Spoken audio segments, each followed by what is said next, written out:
ਕਦੇ ਵੀ ਲਾਲਚ ਵਿੱਚ ਨਹੀਂ ਪੈਣਾ ਚਾਹੀਦਾ। ਜਿੰਨੀ ਚਾਦਰ ਹੋਵੇ ਓਨੇ ਹੀ ਪੈਰ ਪਸਾਰਨੇ ਚਾਹੀਦੇ ਹਨ। ਆਪਣੇ ਜੀਵਨ ਵਿੱਚ ਸੰਤੁਸ਼ਟਤਾ ਲਿਆਵੋ। ਜੇਕਰ ਤੁਸੀਂ ਸੰਤੁਸ਼ਟ ਨਹੀਂ ਹੋ ਤਾਂ ਤੁਸੀਂ ਇਹੀ ਸੋਚੋਗੇ ਕਿ ਹੋਰ ਮਿਲ ਜਾਵੇ। ਜ਼ਿਆਦਾ ਲਾਲਚ ਜ਼ਿਆਦਾ ਦੁੱਖਾਂ ਦਾ ਕਾਰਨ ਬਣਦਾ ਹੈ। ਲਾਲਚ ਤਿਆਗਣ ਵਾਲਾ ਸੁੱਖ ਨੂੰ ਪ੍ਰਾਪਤ ਕਰਦਾ ਹੈ। ਇੱਕ ਵਾਰ ਯਾਤਰਾ ਦੇ ਦੌਰਾਨ ਭਾਈ ਮਰਦਾਨਾ ਜੀ ਨੂੰ ਭੁੱਖ ਪਿਆਸ ਸਤਾਉਣ ਲੱਗੀ। ਉਹਨਾਂ ਨੇ ਗੁਰੂ ਨਾਨਕ ਦੇਵ ਜੀ ਨੂੰ ਬੇਨਤੀ ਕੀਤੀ ਕਿ ਮੈਨੂੰ ਕਿਸੇ ਨਿਕਟਵਰਤੀ ਪਿੰਡ ਵੱਲੋਂ ਭੋਜਨ ਕਰਨ ਦੀ ਆਗਿਆ ਦਿਓ। ਤਾਂ ਗੁਰੂ ਨਾਨਕ ਦੇਵ ਜੀ ਕਹਿਣ ਲੱਗੇ, ਭਾਈ ਮਰਦਾਨਾ, ਅਸੀਂ ਆਪਣੇ ਖੇਤਰ ਵੱਲੋਂ ਹੁਣੇ ਜ਼ਿਆਦਾ ਦੂਰ ਨਹੀਂ ਆਏ, ਇਸ ਲਈ ਸਾਰੇ ਲੋਕ ਸਾਨੂੰ ਜਾਣਦੇ ਹਨ।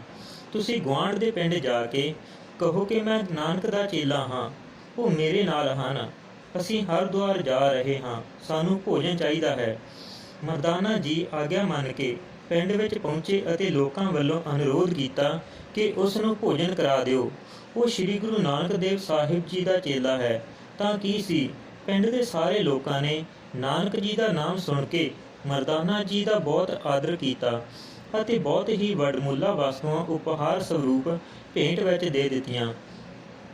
ਇਹ ਸਭ ਵਸਤੂਆਂ ਅਤੇ ਵਸਤਰ ਇਕੱਠੇ ਕਰਕੇ ਇੱਕ ਭਾਰੀ ਬੋਝ ਦੇ ਰੂਪ ਵਿੱਚ ਚੁੱਕ ਕੇ ਮਰਦਾਨਾ ਜੀ ਗੁਰੂ ਨਾਨਕ ਦੇਵ ਜੀ ਕੋਲ ਪਹੁੰਚੇ ਅਤੇ ਕਹਿਣ ਲੱਗੇ, ਤੁਹਾਡੇ ਉਦੇਸ਼ ਅਨੁਸਾਰ ਮੈਂ ਇੱਕ ਪਿੰਡ ਵਿੱਚ ਅੱਪੜਿਆ ਤਾਂ ਤੁਹਾਡਾ ਨਾਮ ਸੁਣ ਕੇ ਲੋਕਾਂ ਨੇ ਖੁਸ਼ ਹੋ ਕੇ ਮੇਰਾ ਬਹੁਤ ਅਤਿਥੀ ਆਦਰ ਕੀਤਾ ਅਤੇ ਇਹ ਵਸਤੂਆਂ ਤੁਹਾਨੂੰ ਭੇਜੀਆਂ ਹਨ। ਇਸ ਉੱਤੇ ਗੁਰੂ ਨਾਨਕ ਦੇਵ ਜੀ ਭਾਈ ਮਰਦਾਨੇ ਦੀ ਘੱਟ ਬੁੱਧੀ ਉੱਤੇ ਹੱਸਣ ਲੱਗੇ ਅਤੇ ਕਹਿਣ ਲੱਗੇ, ਮਰਦਾਨਾ ਜੀ, ਤੁਸੀਂ ਹੀ ਦੱਸੋ, ਅਸੀਂ ਇਹਨਾਂ ਵਸਤੂਆਂ ਦਾ ਕੀ ਕਰਾਂਗੇ? ਜੇਕਰ ਵਸਤੂਆਂ ਵੱਲੋਂ ਹੀ ਮੋਹ ਹੁੰਦਾ ਤਾਂ ਅਸੀਂ ਮੋਦੀਖਾਨੇ ਦੇ ਕਾਰਜ ਦਾ ਤਿਆਗ ਹੀ ਕਿਉਂ ਕਰਦੇ? ਕਿ ਉੱਥੇ ਸਾਨੂੰ ਵਸਤੂਆਂ ਦੀ ਕਮੀ ਸੀ? ਮਰਦਾਨਾ ਜੀ ਕਹਿਣ ਲੱਗੇ, ਜੀ ਤੁਸੀਂ ਠੀਕ ਕਹਿੰਦੇ ਹੋ, ਮੈਂ ਅਲਪ ਗਿਆ ਹਾਂ, ਮੈਨੂੰ ਮਾਫ਼ ਕਰ ਦਿਓ। ਹੁਣ ਮੈਂ ਇਹਨਾਂ ਵਸਤੂਆਂ ਦਾ ਕੀ ਕਰਾਂ? ਤਾਂ ਗੁਰੂ ਜੀ ਕਹਿਣ ਲੱਗੇ, ਇਹ ਵਸਤੂਆਂ ਇੱਥੇ ਹੀ ਤਿਆਗ ਦਿਓ। ਤਾਂ ਮਰਦਾਨਾ ਜੀ ਨੇ ਕਿਹਾ, ਉਹ ਤਾਂ ਠੀਕ ਹੈ, ਪਰ ਮੇਰੇ ਵਿੱਚ ਉਹ ਸਾਹਸ ਨਹੀਂ ਹੈ ਕਿ ਇਹ ਅਮੁੱਲ ਪਿਆਰ ਭਰੇ ਤੋਹਫਿਆਂ ਨੂੰ ਇੱਥੇ ਸੁੱਟ ਦੇਵਾਂ। ਗੁਰੂ ਨਾਨਕ ਦੇਵ ਜੀ ਨੇ ਕਿਹਾ, ਤਾਂ ਠੀਕ ਹੈ, ਜੋ ਤੁਹਾਡੀ ਇੱਛਾ ਉਹੀ ਕਰੋ, ਪਰ ਸਾਨੂੰ ਤਾਂ ਅੱਗੇ ਸਾਡੀ ਮੰਜ਼ਿਲ ਵੱਲ ਵਧਣਾ ਹੈ। ਮਰਦਾਨਾ ਜੀ ਨੇ ਕਿਹਾ, ਤਾਂ ਠੀਕ ਹੈ, ਮੈਂ ਇਹ ਤੋਹਫਿਆਂ ਦੇ ਬੋਝ ਨੂੰ ਚੁੱਕ ਕੇ ਚੱਲਦਾ ਹਾਂ। ਹੁਣ ਮਰਦਾਨਾ ਗੁਰੂ ਜੀ ਦੇ ਪਿੱਛੇ ਚੱਲ ਪਿਆ, ਪਰ ਜਲਦੀ ਹੀ ਥੱਕ ਗਏ, ਜਿਸ ਕਾਰਨ ਗੁਰੂ ਜੀ ਨੂੰ ਰੋਕਣ ਲਈ ਆਵਾਜ਼ ਦੇਣ ਲੱਗੇ। ਤਾਂ ਗੁਰੂ ਜੀ ਨੇ ਕਿਹਾ, ਭਾਈ ਮਰਦਾਨਾ, ਹੁਣੇ ਵੀ ਸਮਾਂ ਹੈ, ਮਾਇਆ ਦਾ ਮੋਹ ਤਿਆਗੋ, ਇਸ ਨੂੰ ਇੱਥੇ ਸੁੱਟ ਕੇ ਸਰਲਤਾ ਨਾਲ ਸਾਡੇ ਨਾਲ ਚੱਲੋ। ਪਰ ਮਰਦਾਨਾ ਜੀ ਨੇ ਬੁਝੇ ਮਨ ਵੱਲੋਂ ਕੁਝ ਇੱਕ ਨਿਮਨ ਪੱਧਰ ਦੀਆਂ ਵਸਤੂਆਂ ਉੱਥੇ ਹੀ ਜ਼ਰੂਰਤਮੰਦਾਂ ਨੂੰ ਵੰਡ ਦਿੱਤੀਆਂ, ਪਰ ਕੁਝ ਕੁ ਵਸਤੂਆਂ ਬਚਾ ਕੇ ਫਿਰ ਰੱਖ ਲਈਆਂ।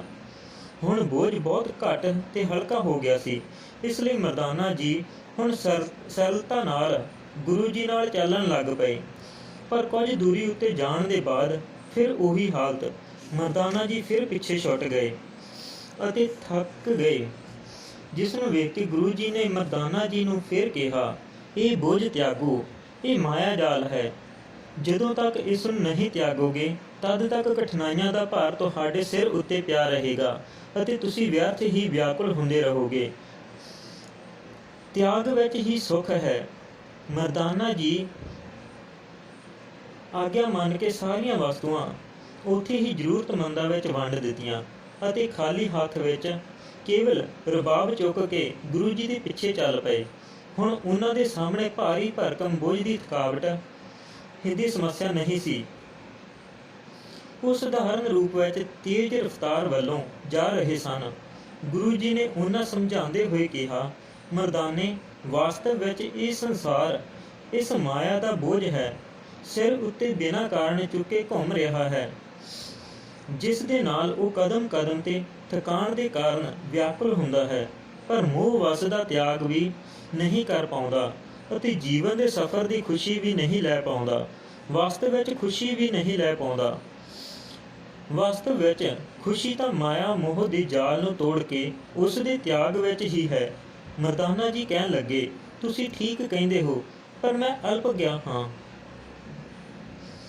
ਤੁਸੀਂ ਕਿਰਪਾ ਕਰੋ ਤਾਂ ਮੈਂ ਸਮਝ ਜਾਵਾਂਗਾ, ਪਰ ਇਹ ਦੱਸਣ ਦੀ ਕਿਰਪਾ ਕਰੋ ਕਿ ਬਿਨਾਂ ਮਾਇਆ ਦੇ ਗੁਜ਼ਾਰੇ ਜੀਵਨ ਕਿਵੇਂ ਸੰਭਵ ਹੈ।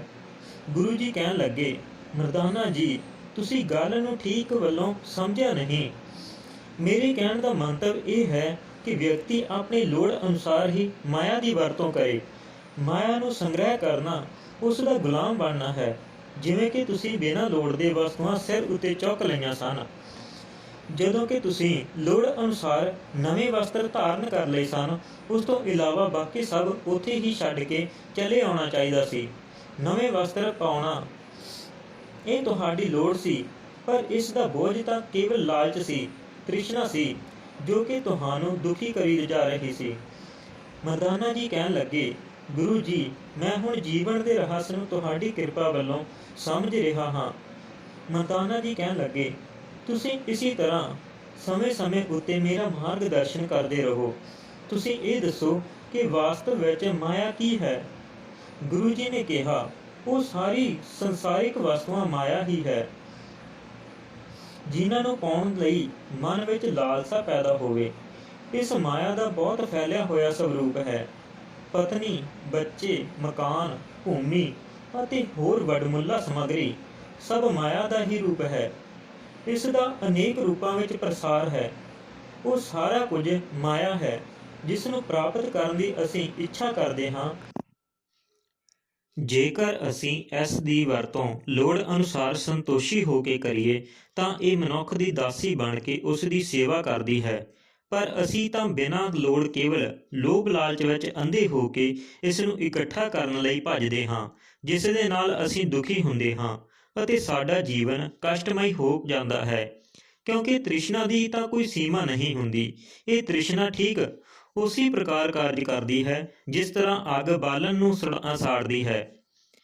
ਅੱਗ ਅੱਗੇ ਵੀ ਬਾਲਣ ਪਾਉਣ ਵੱਲੋਂ ਸ਼ਾਂਤ ਨਹੀਂ ਹੁੰਦੀ, ਉਹ ਤਾਂ ਵੱਧਦੀ ਹੀ ਜਾਂਦੀ ਹੈ। ਠੀਕ ਇਸੇ ਪ੍ਰਕਾਰ ਤ੍ਰਿਸ਼ਨਾ ਸ਼ਾਂਤ ਨਹੀਂ ਹੁੰਦੀ, ਉਹ ਤਾਂ ਵੱਧਦੀ ਹੀ ਜਾਂਦੀ ਹੈ। ਭਲੇ ਹੀ ਤੁਸੀਂ ਸਾਰੇ ਮਨੁੱਖ ਸਮਾਜ ਦੀ ਅਮੁੱਲ ਸਮੱਗਰੀ ਇਕੱਠੀ ਕਰਕੇ ਭੰਡਾਰ ਕਰ ਲਵੋ।